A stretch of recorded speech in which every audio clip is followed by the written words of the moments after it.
அவர் எல்லாமே பண்ணது அன்ஃபேரா தான் தமிழ்நாட்டுக்கு பண்ணியிருக்காரு. அதனால நாங்க நோ டிலிமிட்டேஷன் தான் சொல்றோம்.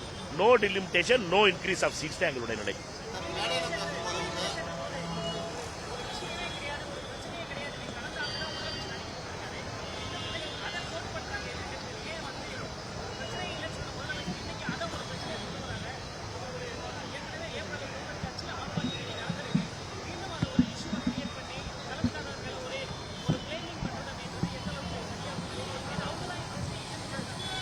ரெண்டு விஷயத்தை புரிஞ்சுக்கிறோம். அப்ப அவர் முதலமைச்சராக இருந்தவங்க யாருங்கிற எங்களுடைய நிலை ரொம்ப தெளிவானது.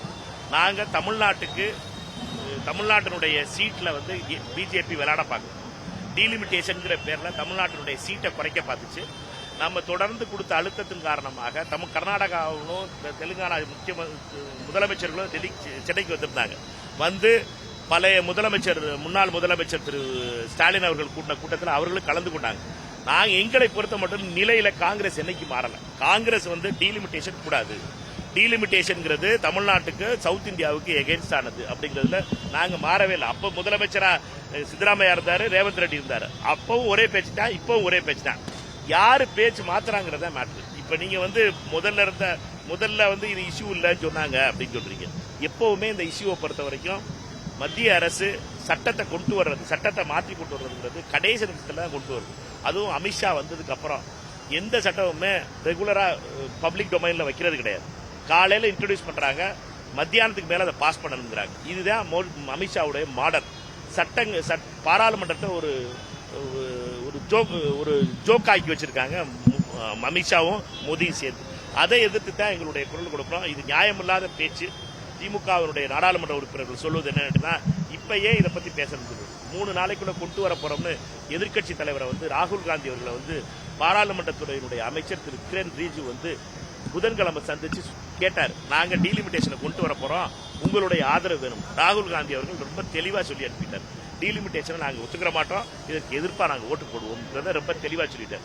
ஒரு பாராளுமன்றத்துறையுடைய அமைச்சர் வந்து எதிர்க்கட்சி தலைவர்கிட்ட சொல்றாருன்னா, கடைசி 3 நாள்ல கொண்டு வருவதற்கான திட்டம் இருக்கிறவங்களுக்கு அதை முறியடிக்கணும். எங்களை பொறுத்த மட்டும் டீலிமிட்டேஷனை கொண்டு வரக்கூடாது, தமிழ்நாட்டுக்கு நடக்க போற துரோகத்தை நிப்பாட்டணும் அப்படிங்கிறது எங்களுடைய நிலை. சரியா?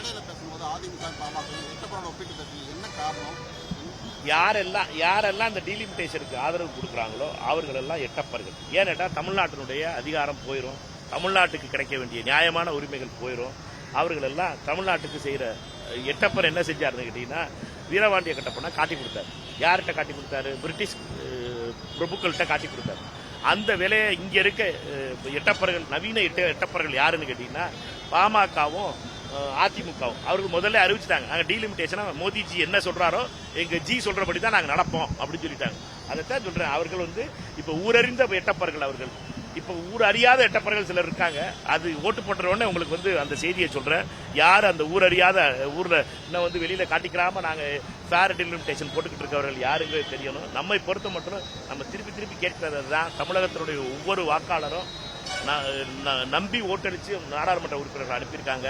நம்ம நியாயமா நடக்கணும், தமிழ்நாட்டுக்கு உரிமைகளை விட்டுறக்கூடாது. தமிழ்நாட்டு உரிமைகளுக்கு எதிர்ப்பா பாஜக தொடர்ந்து பல சதிகளை செஞ்சுட்டு வருது. அந்த சதிகள்ல நம்மளும் விழுந்துடக்கூடாதுங்கிறது எங்களுடைய நிலை. சரியா?